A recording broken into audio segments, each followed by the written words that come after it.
Hey, salut l'internet et bienvenue aujourd'hui pour ce nouvel épisode de Back to the DeLorean. Aujourd'hui, nous nous attaquons au numéro 42 de construire sa DeLorean et je veux dire, pas la peine de me le cacher, je sais que vous êtes tout excités à la construction des circuits temporels. Mais, comme d'habitude, nous allons commencer par le magazine. Et comme à notre habitude, nous allons commencer ce magazine par la première page qui contient comme toujours un petit sommaire ainsi que toutes les pièces contenues dans ce numéro.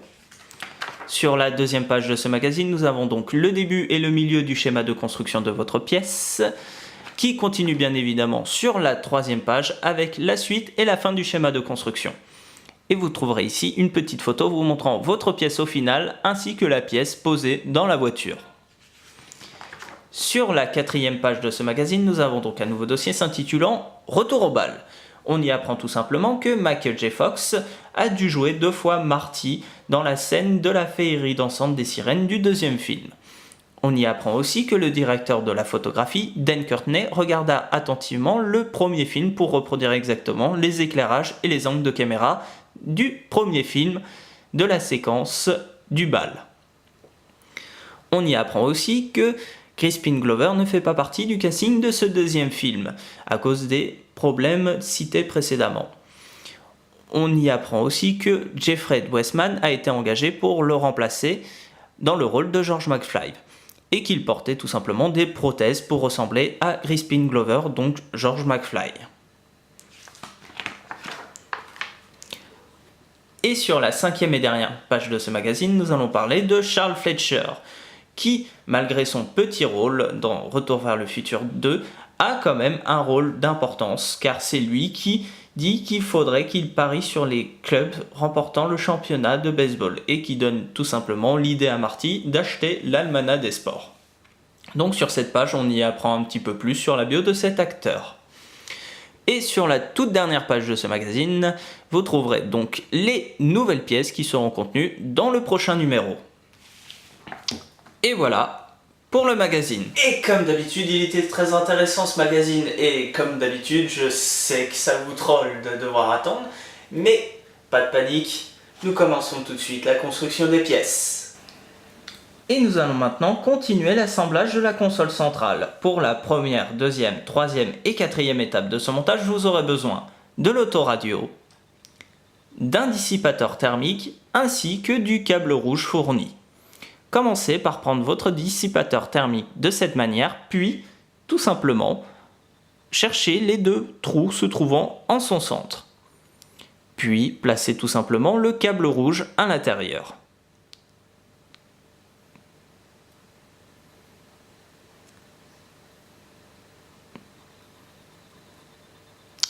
Une fois cela fait, tirez légèrement, puis recommencez l'opération, mais cette fois dans l'autre sens.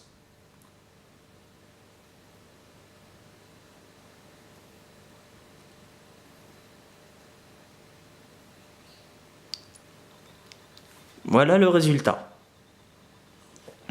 Puis prenez votre dissipateur thermique, puis placez le téton à cet emplacement-là.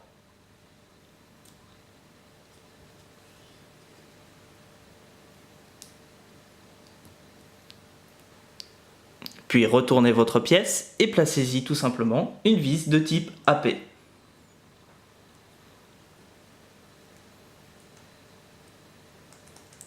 Et vissez délicatement.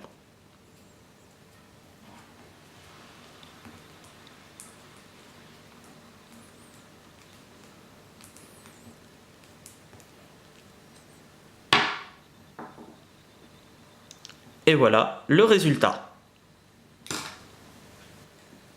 Et pour la 5e, 6e et 7e étape de ce montage, vous aurez besoin du coffre des circuits temporels, de l'autoradio ainsi que des 2 boutons d'autoradio. Commencez par prendre l'un des 2 boutons de l'autoradio et placez-le tout simplement sur l'un des côtés de votre autoradio. Puis appuyez légèrement. Refaites la même chose pour le deuxième bouton, mais dans l'autre trou.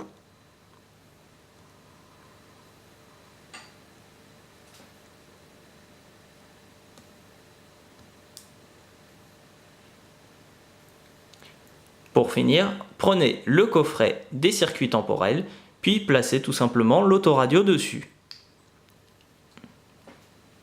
Comme ceci. Puis retournez votre pièce et commencez par mettre une vis de type AP dans l'un des deux trous, se trouvant juste ici.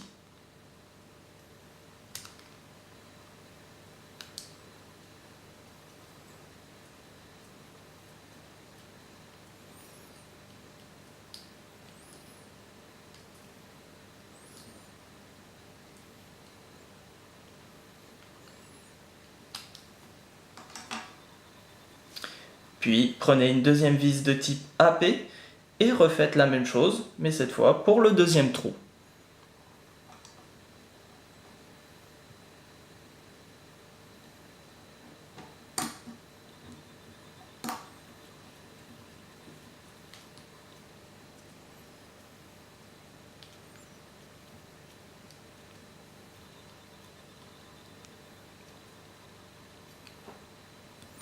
Cela devrait vous donner ce résultat.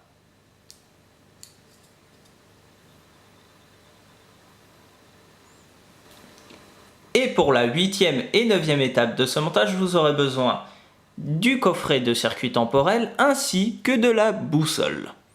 Retournez votre boussole et repérez tout simplement le petit téton se trouvant juste ici. Il devrait rentrer dans la coche se trouvant sur le dessus de votre coffret de circuit temporel. Placez-le donc de cette manière.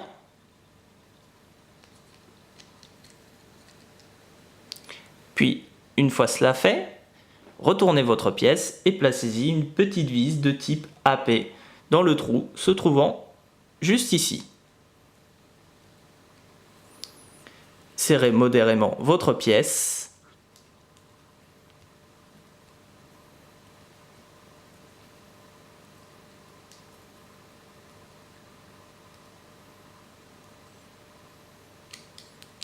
Et voilà le résultat.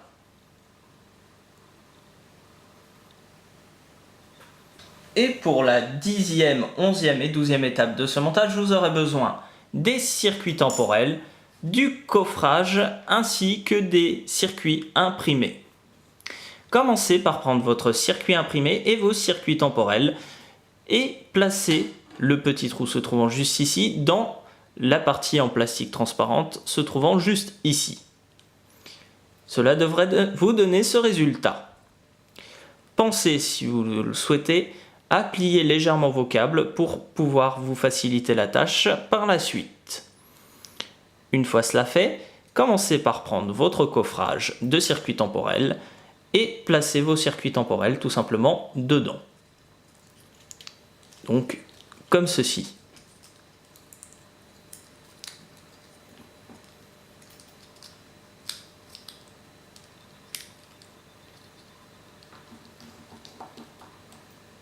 Une fois cela fait, prenez une vis de type AP, puis placez-le dans le trou se trouvant juste ici.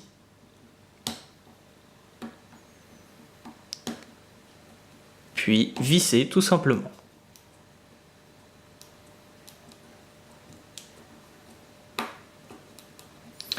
Alors durant cette étape, ne forcez pas trop pour éviter de casser vos circuits temporels. Cela devrait vous donner ce résultat.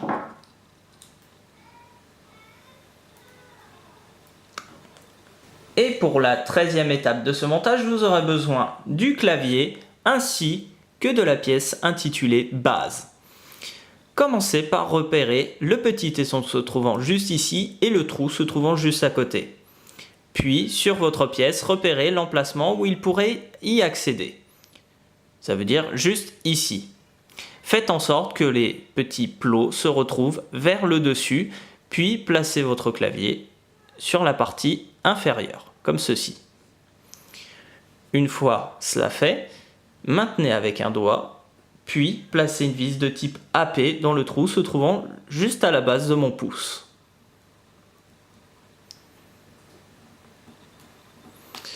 Puis vissez bien évidemment délicatement pour éviter de casser votre pièce.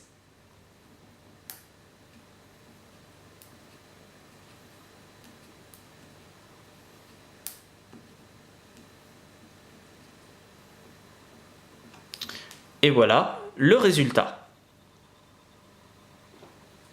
Et pour la 14e étape de ce montage, vous aurez besoin du coffret à circuit temporel ainsi que de votre base que vous venez de monter.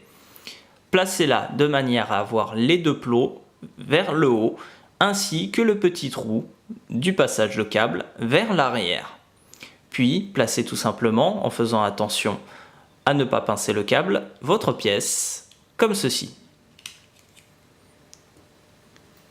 Cela devrait vous donner ce résultat. Une fois cela fait, prenez une vis de type BP, puis placez-la dans l'un des deux gros trous. Puis vissez tout simplement délicatement.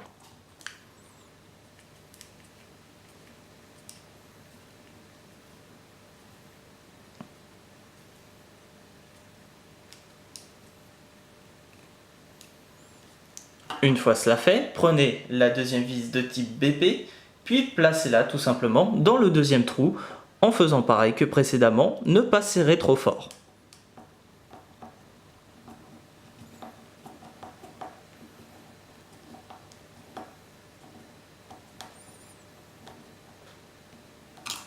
Cela devrait vous donner ce résultat.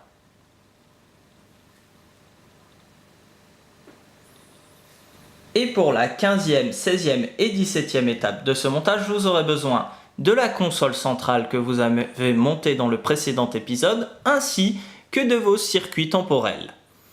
Commencez par prendre votre câble et placez-le dans le trou se trouvant juste ici. Donc faites comme ceci, puis une fois placé, tirez légèrement de l'autre côté pour tirer un peu le câble. Une fois cela fait, reprenez votre pièce, puis posez-la tout simplement par-dessus.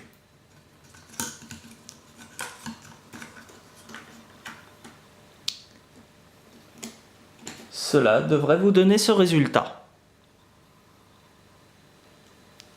Retournez ensuite votre pièce, puis placez deux vis de type BP dans les trous se trouvant juste au fond.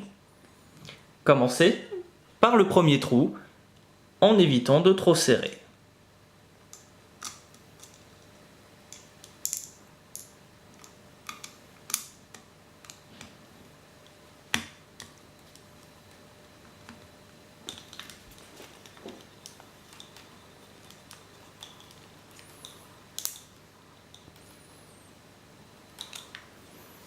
Une fois la première vis posée, prenez la deuxième, puis placez-la tout simplement dans le deuxième trou.